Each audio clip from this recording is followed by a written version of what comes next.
The sun goes down. You are alone in the dark. No lights, no walls between you and whatever is out there. Just you with absolute, total blackness in every direction. And somewhere out there, something is moving. What would you feel? Fear, anxiety? For 99% of human history, this was every single night. No alarm to set, no warm, cozy bed mattress, no doors to protect you, and no stickman video explaining random history on your phone to fall asleep to. So what did they actually do? Let's start with what night actually meant 100,000 years ago. It meant predators were awake. Cave lions, cave hyenas, hunting in packs of 20. Leopards that could climb trees to reach you while you slept. Early humans couldn't see in the dark. We had mediocre hearing. We couldn't smell predators from a distance. At night, we were essentially blind, and something else wasn't. So the first thing ancient humans did at night was make fire, and they kept it going until dawn. Archaeologists found evidence of controlled fire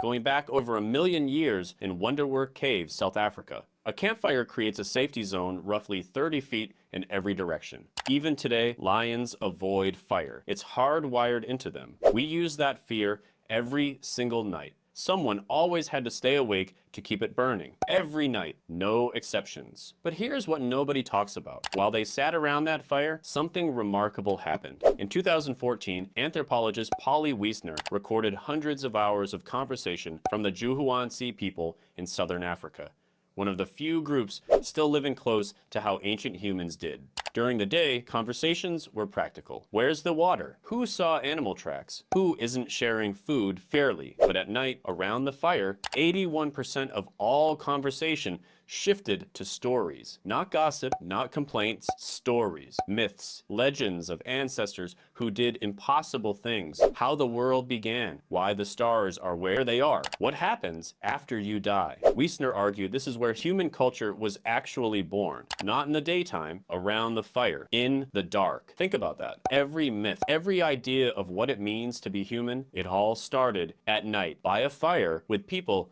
who couldn't afford to sleep. Eventually, exhaustion won, and ancient humans slept. But not the way you sleep. Historian Roger Ekirch spent 16 years studying sleep records from medieval Europe. He found something that changed everything we thought we knew. Before artificial light, humans didn't sleep in one block, they slept in two. First sleep, about 4 hours. Then they woke up naturally somewhere around midnight. And here's what they did in that middle hour. Ekirch found references across hundreds of historical documents. They prayed, they had sex, they thought, they lay quietly in the dark and just existed. In 1992, psychiatrist Thomas Vare ran an experiment. He removed artificial light from a group of volunteers for 14 hours a day for a month. Within weeks, every single volunteer spontaneously shifted to segmented sleep. 2 sleeps, a quiet hour in the middle, without being told to. It's not a disorder. It's not insomnia. It's what your body actually wants to do. We didn't evolve to sleep in one block. We invented that when we invented the light bulb. So here's what a night actually looked like